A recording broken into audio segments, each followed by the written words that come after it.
我带着男朋友参加高中同学聚会，跟我不对付的女同学故意造我黄谣。她上高中的时候就没少跟男人上床，还被校外的大款包养过呢。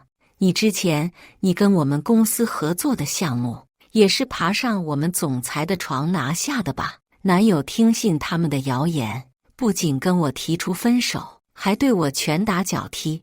女同学把桌上的菜倒在地上，既然你这么拜金，跪下把地上的菜都吃了，我就给你1万。我冷冷地看着他们丑恶的嘴脸，笑了。女同学口中被我爬床的总裁，3天前刚刚卑躬屈膝地求着我合作，我倒要他解释解释，我是怎么爬上他的床拿下项目的。大家好，开始今天的分享之前，希望你能给人间烟火点个订阅，我将会分享更多优质的内容。我挽着男朋友许天阳的臂弯，刚进酒店包厢，就看到一向和我不对付的林书瑶，心底霎时涌起一股憎恶和怒火。早知道就不来参加了。许天阳穿着一身高级定制西服，衬得他愈发帅气得体。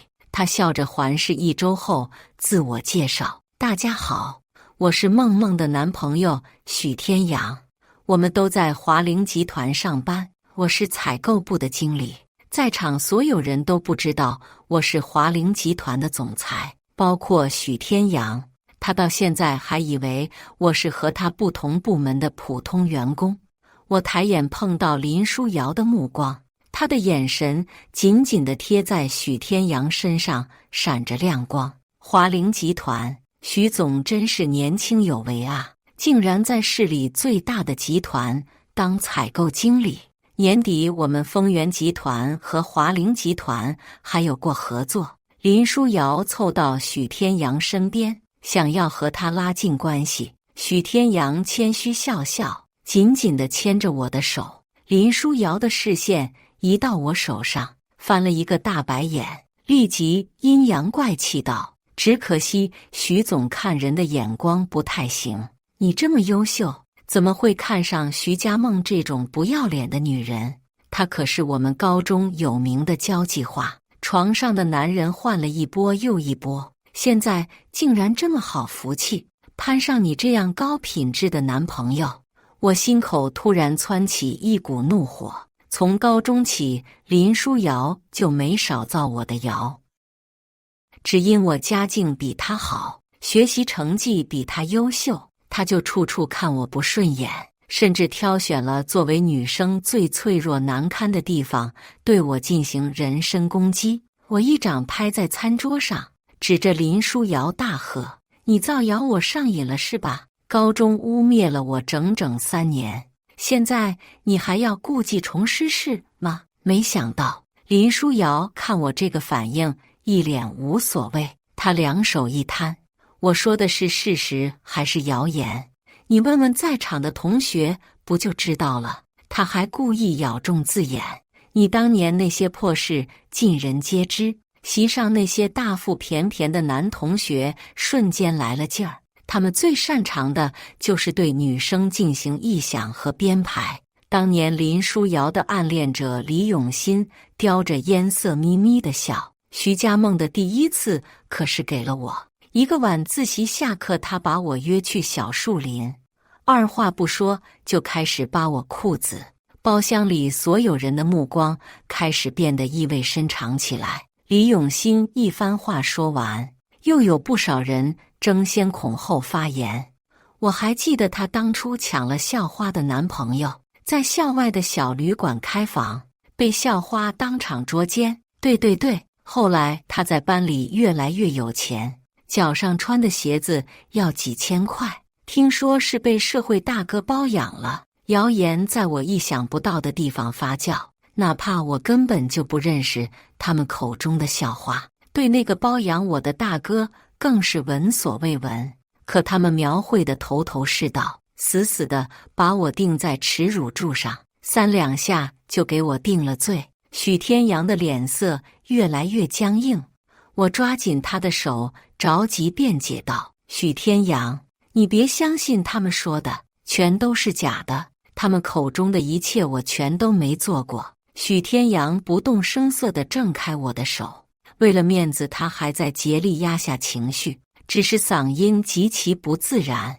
以前的事情都过去了，大家也没必要揪着以前不放，有谁能一直不犯错呢？同学们尴尬笑笑。许总果然是心胸宽广，能混到华菱集团采购经理的肯定不是一般人，有大格局啊。是啊是啊，以前的事就不提了，只要徐家梦现在金盆洗手，重新做人就行。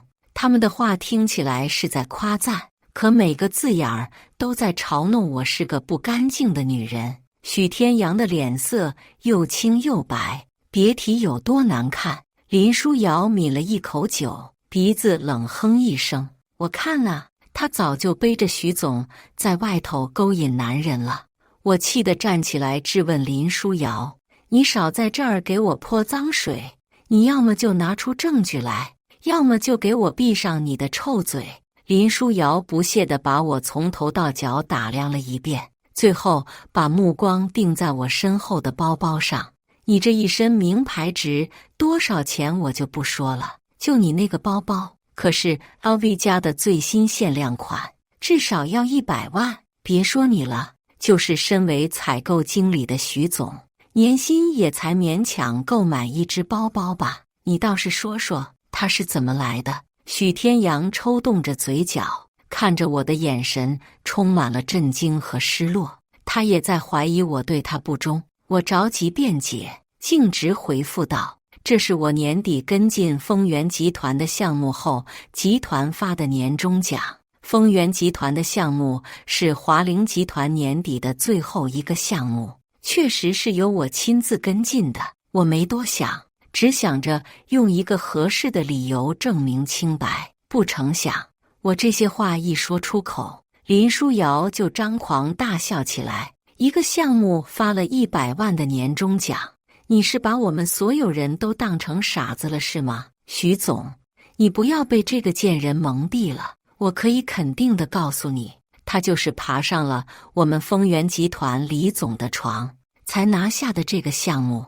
这个包就是李总送给他的。林书瑶，你别血口喷人，这个包是我用自己的钱买的。林书瑶眼疾手快，冲到我身边，抓起我的包包，迅速掏出口袋里的发票。这只包包就是李总托我去法国代购的，我只要比对一下发票和包包里的编码是否一致，就知道是不是李总买的。许天阳的心提到了嗓子眼儿，眼巴巴地等着林书瑶比对。包包上的编码和发票上的数字一字不差。徐家梦，你还有什么好狡辩的？林书瑶尖叫着把包包里的东西都掏了出来，名牌手表、戒指和项链纷纷滚落一地。同学们看到价值连城的东西，都倒吸了一口冷气。他痛恨地将包包砸到我头上，链子抽在我脸上，火辣辣的疼。你包里这些东西价值几千万，你还敢说你没在外面勾引男人？林书瑶气急败坏的脸充斥在我眼前，可下一秒，一阵冰冷从我头上浇了下来。许天阳死死咬着牙，胸前的衬衫起伏，痛恨我是个爱慕虚荣的女人，竟然端起红酒泼我。徐家梦，你怎么这么不要脸？把我当傻子是吗？你这个水性杨花的贱人，到底背着我在外面睡了多少男人？我人生第一次被这般羞辱，豆大的泪珠滚滚而落。我哭着向许天阳解释：天阳，我是华菱集团的总裁，这个包是我和李总谈合作的时候，托他出差法国帮我代购的。刚认识许天阳的时候，他被原公司裁员，整个人自卑又内向，是我开了后门让他进公司当采购经理。为了维护他的自尊心，我从来没有曝光过我的总裁身份。如今我被人造谣污蔑，只好说出真相。全场人仿佛听到了一个惊天笑话，围着对我的脸指指点点。他说他是华凌集团的总裁，哈哈哈哈！华凌集团的法务知道了不得，给他发律师函啊！林书瑶的笑声极为突兀刺耳。徐家梦，撒一个谎就需要无数谎言来圆，你越圆越离谱啊！华凌集团的总裁需要爬李总的床拿项目吗？我扑上去揪住林书瑶的衣领，你在说什么？你到底是什么意思？林书瑶柔弱地闭着眼睛，假装一副喘不过气的样子。许天阳跨步上前，毫不留情地把我的手拽了下来，非常关心林书瑶的状态。林书瑶捂着喉咙清了2下嗓子，我有徐家梦和李总的床照。什么？快拿出来让我们看看！同学们瞪大了双眼，我也觉得荒唐至极。我和李伟成不过就吃过几次饭，谈了一次合作的关系，怎么可能会有床照？可林书瑶点出那张照片，明晃晃的裸体上赫然是我的脸。我抢过手机，崩溃大喊：许天阳，你要相信我啊！这张照片是假的，是伪造的，我和李伟成绝对是清白的。许天阳额角的青筋突突直跳，他厌恶我的靠近，反手一巴掌甩在我脸上，我疼得双眼发昏，没站稳，重重跌在地上。许天阳看我泪流满面，心生厌恶，端起餐桌上一锅浓汤淋到我头上。徐家梦，你怎么这么下作？为了钱你连脸都不要了吗？林书瑶不忘在一旁煽风点火，也不知道徐家梦背着你到底找过多少男人。徐总，我觉得你很有必要去医院里查查身子。我头昏脑胀，眼前一张张狰狞扭曲的人脸在讥笑，在鄙视，他们嫌弃的眼神就好像避瘟疫一般。许天阳抬起我给他买的定制皮鞋，踩在我脸上，狠狠地旋转鞋底碾我的脸，恶狠狠道：要是我查出来有什么脏病，绝对不会放过你。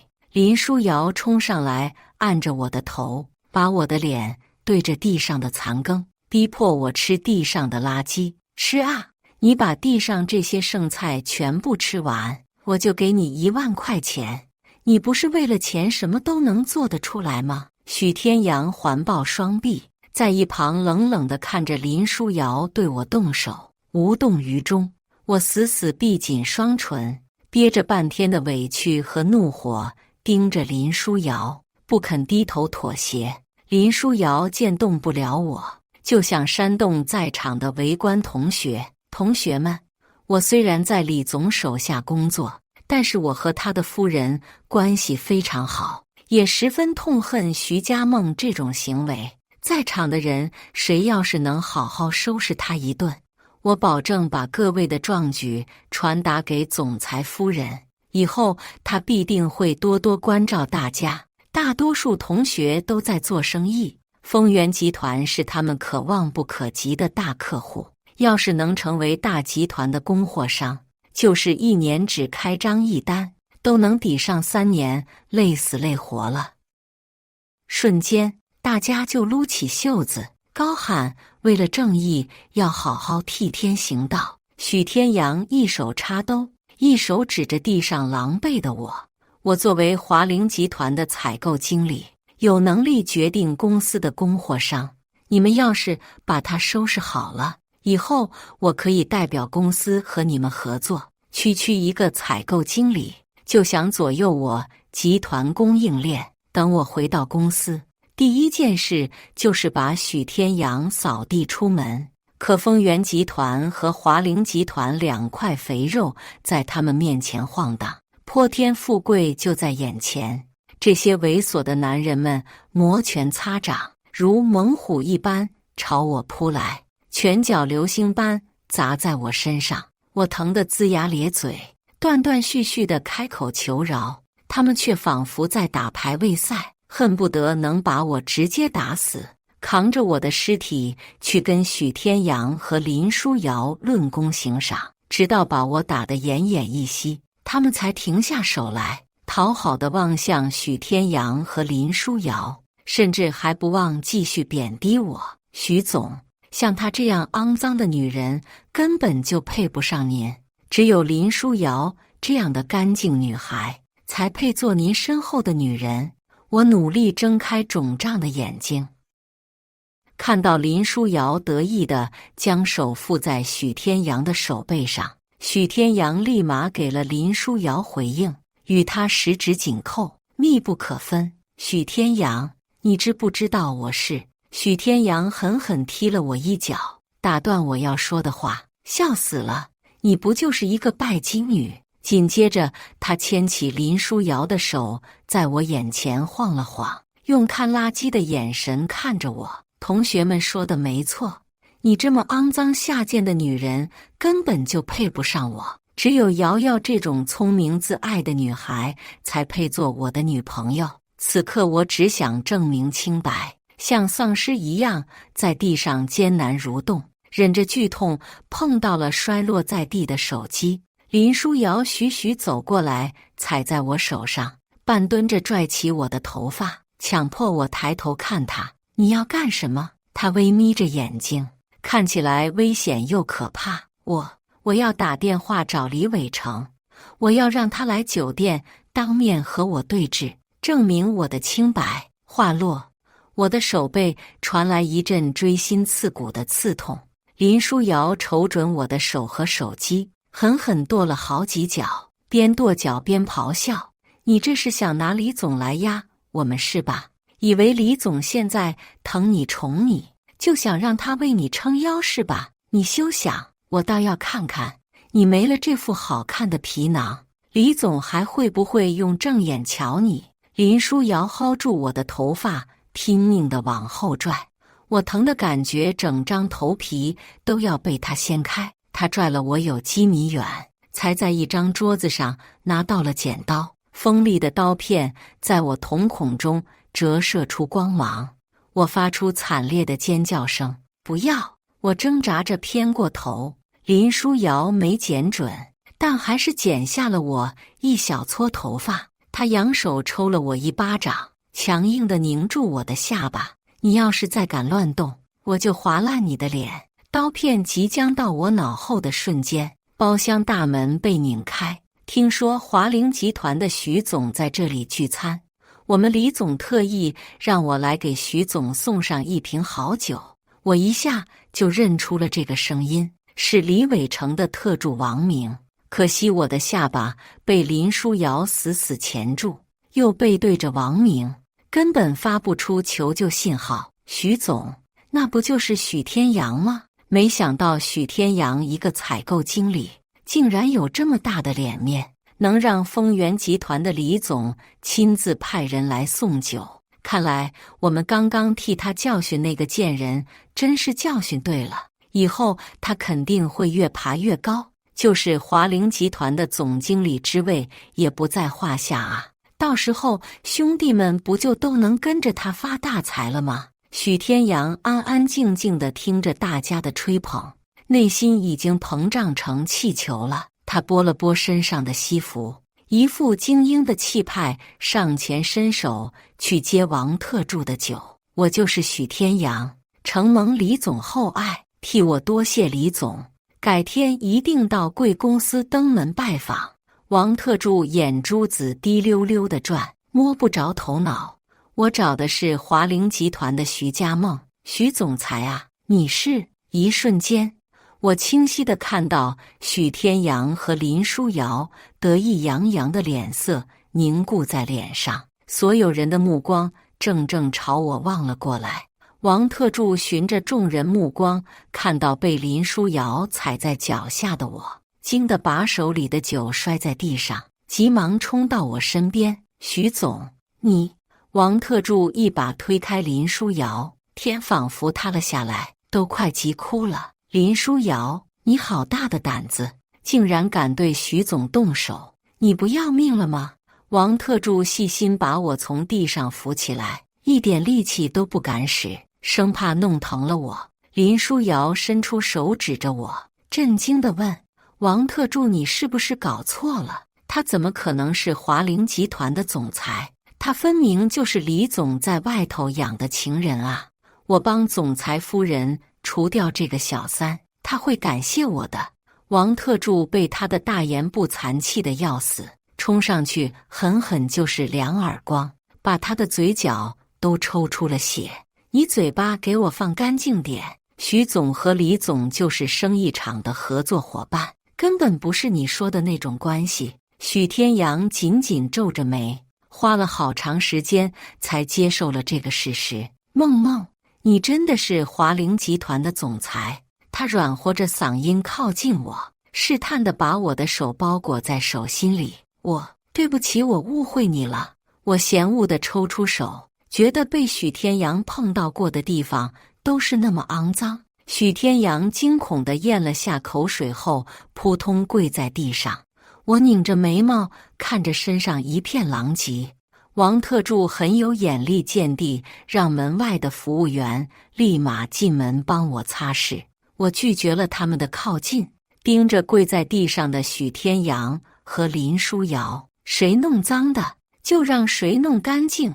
在场所有人看见嚣张跋扈的许天阳和林书瑶都跪在地上，知道是踢了铁板，一个个迅速软下双膝，直直跪在我身旁。对不起，徐总，我们错了，我们这就给您擦干净。让他们俩先来。众人大气不敢喘，动都不敢动，愣在地上看许天阳他们。王特助迅速搬来一把椅子扶我坐下。许天阳和林书瑶抓起服务员手里的消毒手帕，跪着移动双膝挪进我身边。2个人抖着双手，不敢有一点分神的细细为我擦拭着身上的脏污。许天阳边擦边抖着声音哭：梦梦，我只是一时听信了谣言，才对你恶语相向的，那不是我的本意，我求求你原谅我好不好？林书瑶刚刚盛气凌人，也荡然无存，她跪在我身边声声求饶：佳梦，看在老同学一场，你就饶了我吧。我承认我就是看你有钱，长得比我好看，男朋友也优秀，才想说你坏话的。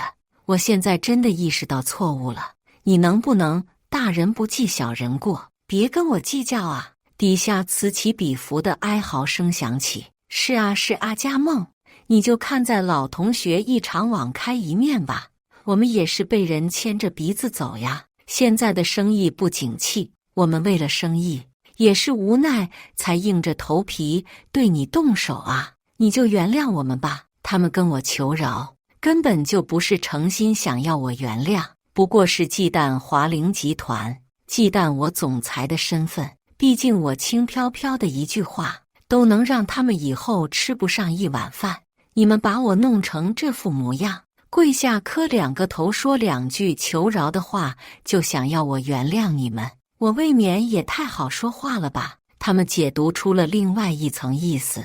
林书瑶紧紧抓住我的手，似是下了很大决心。我们让你还回来，你对我们动手吧，下多重的手都行，只要你愿意放过我们。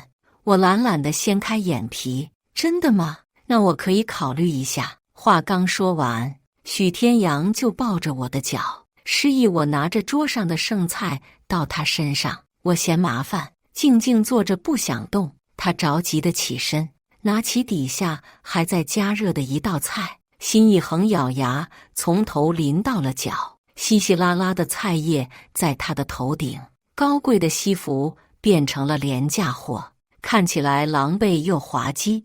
你好像不止对我做过这个吧？我隐隐攥起拳头，一想到刚刚许天阳竟然把我踩在脚下，我就恨得牙痒痒。许天阳即刻反应过来，像狗一样爬到我脚边，仰起脸，等到我的脚踹到他脸上。不过我今天穿的可是细高跟。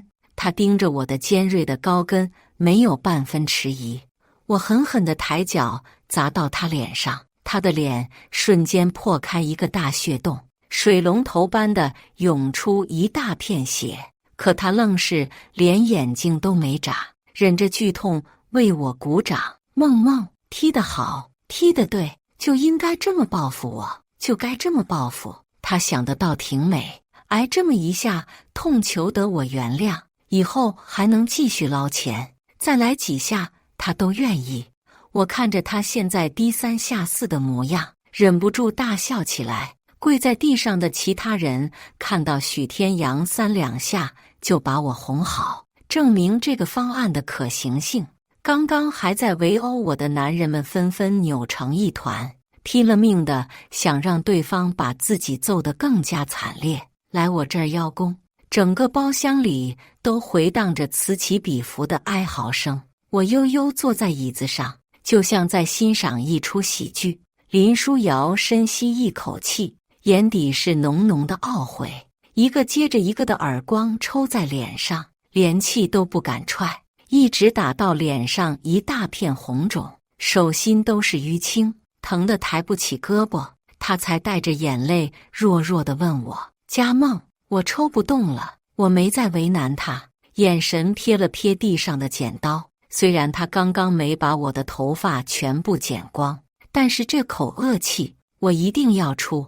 林书瑶眼泪像断了线的珍珠，一滴滴砸在我脚边，可他怕我再动怒，愣是连一点啜泣声都没发出来，甚至用衣袖把地上的泪水全部擦干。他抬眼深深吸一口气：徐佳梦，只要我把头发剪了，之前的事就一笔勾销是吧？林书瑶在丰源集团做公关工作，平日里对外表的要求极高，就连她的头发都需要定时去专业的发型店做定制的护理。她死死咬着下唇，下了好大的决心，一刀下去，她及腰的头发变成齐耳短发，可见我一副不满足的表情。她再一刀下去，头发又短了一半，一刀有一刀，最后活脱脱把自己剪成一个阴阳头，又恐怖又瘆人。看着满地的头发，他瞬间到了崩溃边缘，哭嚎着将剪刀砸到地上。徐佳梦，我就剪了你一点点头发，现在我把我的头发全部都剪掉了，你要履行你的诺言，之前的一切都一笔勾销。我转头问王特助：我刚刚答应他要一笔勾销了吗？王特助弯腰回答：没有的，徐总，您没答应。我俯下身子，用鞋尖勾起林书瑶的下巴，迎上她仇恨的眼神。听到了吗？我没有答应过你。林书瑶抬手抹开脸上的眼泪，要跟我鱼死网破。徐佳梦，我给你脸你还不要脸了是吧？可我玩阴的，你是华菱集团的总裁又怎么样？丰源集团也没比华菱差到哪里去，要是让李总知道你欺负我，他是不会放过你的。我心领神会地哦了一声，原来一直叫嚣着打小三的林书瑶才是李伟成真正的小情人呀。王特助见林书瑶蠢笨得要死，竟然想拉自家总裁下水，气得冲上去一脚踹在他的心窝上。林书瑶，你再敢胡说八道，我就撕烂你的嘴。徐总，你千万别相信他的话，我们李总一向很敬重您的，他不会。我目光凌厉地扫了他一眼，大声喝道：既然他都开口有李总撑腰了，那么李总不来是说不过去了。我给你3分钟时间，立刻把李伟成带到我面前。王特助愁苦地拧起脸，1秒钟都不敢耽搁，慌忙冲出了包间。林书瑶在地上梗着脖子一通乱骂，王特助就是蠢货，有必要这么捧徐佳梦的臭脚吗？再怎么说丰源和华菱是合作关系，你不就想靠丰源赚钱吗？还敢对李总横到哪里去？李总最近对我很是宠爱，他不会对我坐视不管的。我淡淡的垂头看表，计算着李伟成的到达时间，才过了1分半，李伟成就挺着大肚子大汗淋漓地赶到我面前。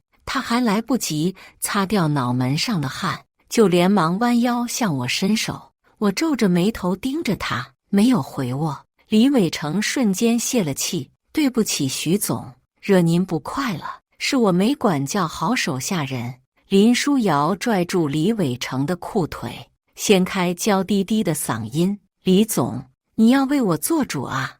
你明明说你要好好对我的。”别说李伟成怕我怕得要命，就是看到一向美丽的林书瑶变成了人不人鬼不鬼的模样，再也提不起一丝好感了。他踢开林书瑶的手，重重地剁她的手。没眼力见的东西，竟然惹徐总这么生气！你被开除了，以后再也不用来丰源上班了。林书瑶尖锐的惨叫声叫得人心烦。李总，他是总裁，您也是总裁啊，您为什么要忌惮他？咱们两家是合作关系，他不也想赚咱们集团的钱吗？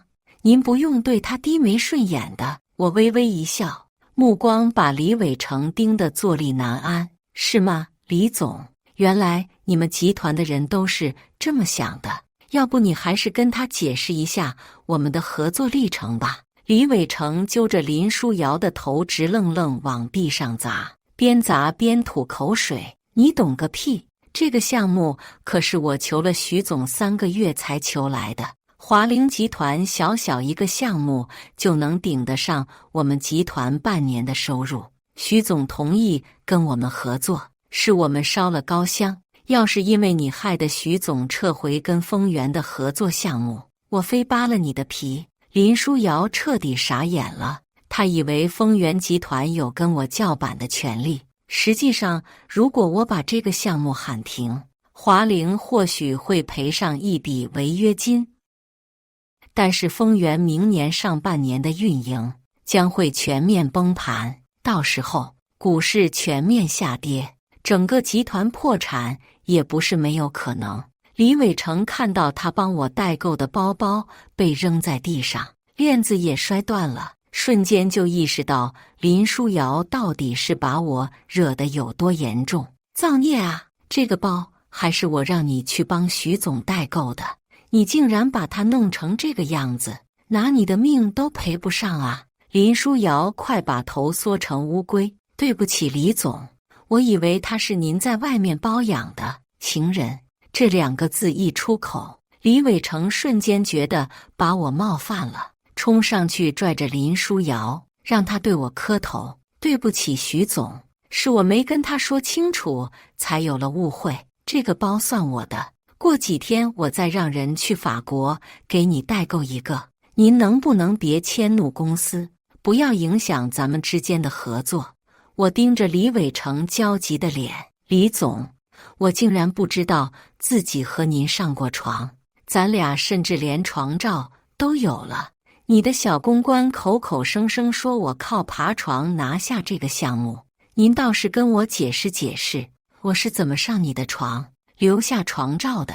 李伟成掐住林书瑶的脖子，咬牙切齿道：“什么床照？快点拿出来我看看！”林书瑶的呼吸被遏制，脸瞬间成了猪肝色，颤巍巍地掏出了手机。李伟成松开粗壮的大手，点开手机一看，惊呼着一拳砸在林书瑶脸上，打碎了她2颗牙。贱人，你竟然敢拍下我和你的照片，甚至还把你的脸换成徐总的脸，你不想活了是吗？徐总，这个人不是您，是林书瑶，这张图是他伪造的。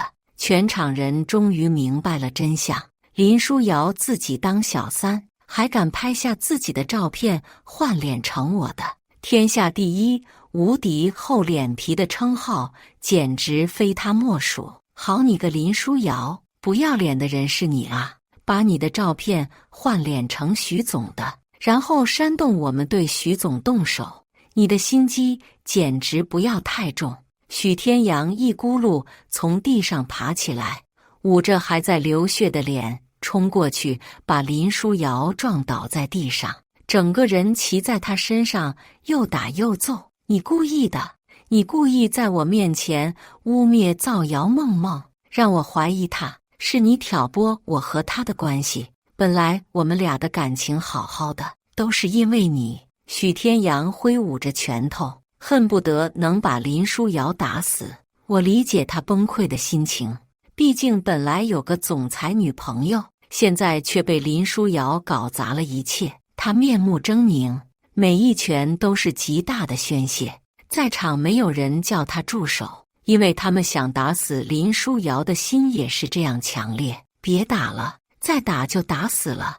我堂堂一个华陵集团的总裁，可不想卷入残忍的凶杀案里。可许天阳已经红了眼，滔天的仇恨吞噬他，他根本就停不了手。李伟成着急的大喊，其他同学才冲上去按住了许天阳的手。他懊悔地低下头，跪着来到我身边：“梦梦，我知错了，我爱你，我真的爱你，我们不要结束好不好？”他在我被污蔑的时候，果断地把我一脚踢开，又在得知我真实身份的时候，口口声声跟我说爱。傻子才会信。我抠住他的脸，看着这张原本心动的脸，此刻仅剩下厌恶。我嫌你脏，刚刚牵过林书瑶的手脏，爱慕虚荣的心更脏。你这么脏的人，根本就配不上我。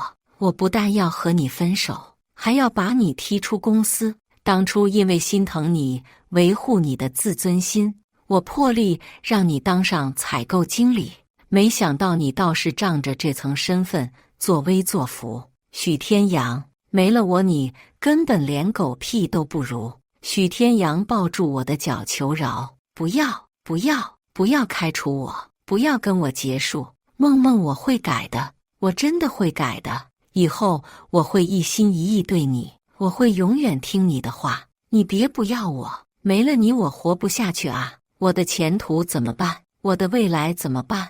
我扫了地上半死不活的林书瑶一眼，淡淡回道：“别担心你的以后了，你看看你把他打成什么样子，你以后大概会在牢里度过好长一段时间，管吃管住，倒是个好归宿。”林书瑶浑身上下没一块好肉，许天阳这个大牢是蹲定了，他的七魂好像散了六魄，双眼空洞，瘫软在地，张着嘴巴，一个音节都发不出来。我冷冷地扫着那些所谓的同学一眼，从今以后，你们就别想在这个地方混了。我会在全行业下通知，但凡有敢和你们合作的企业，统统都要进华陵的黑名单。我看看有几家企业敢跟华陵叫板。地上一片哀嚎，一个个哭着跪着求我原谅。聒噪声让我心烦意乱。